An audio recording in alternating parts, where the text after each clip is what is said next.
But yeah, overall, really big, big week for the women's team just to kind of get back into, the Big 12 title race is probably it's out of the picture. So Yeah. you're looking more towards perhaps like getting a better seed in the Big 12 tournament, and then getting you're really shoring up your resume, because I think your non-con, you had a pretty decent non-con. So if you could just really take care of business, win the games you're supposed to, you're as long as you're above 500 in the Big 12, you should make the tournament. Yeah, you definitely should. Yep.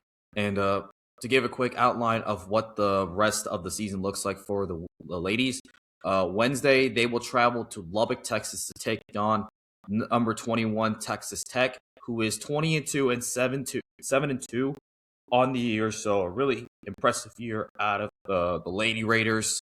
And then after that, you get some pretty favorable games. You host Central Florida.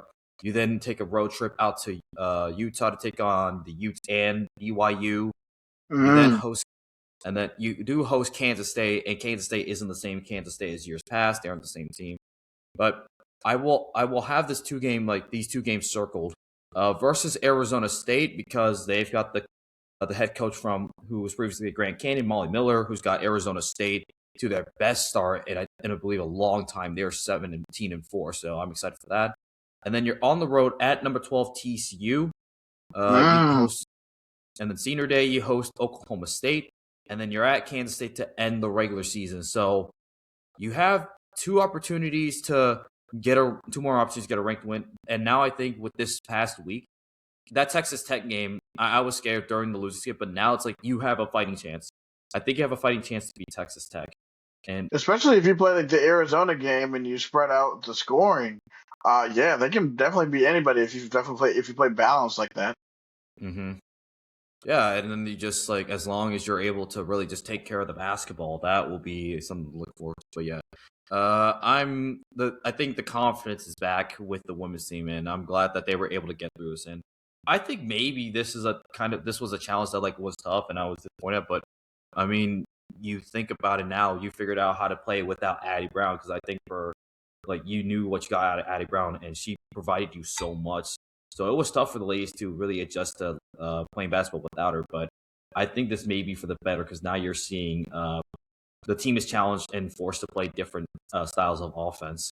Yep, and that will grow you as a team, essentially, when she comes back, if everybody on the team is contributing. So we do have a comment by Second People. He said Tech is good, but Hilton should be popping for that one. To clarify, the Texas Tech game on the women's side is at Lubbock, and that's the only time. Oh, okay, gotcha. So it's in Lubbock, so that's going to be a much more challenging. It'll be more challenging than it would have been if it was at Hilton.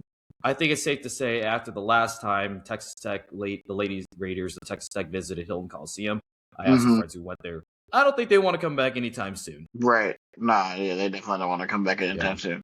Yeah.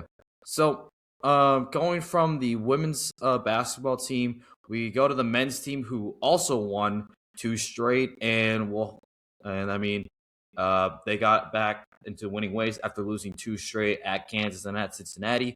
They win 2 straight, and they won it in very convincing fashion. So first, I got to talk about the game against Central Florida. This was, we could talk about Oklahoma State. Had it up. Yeah, we'll talk about that, and then we'll go back to UCF. But yeah, man, so, I mean, here. Yeah, so Oklahoma State. About that. This was go ahead.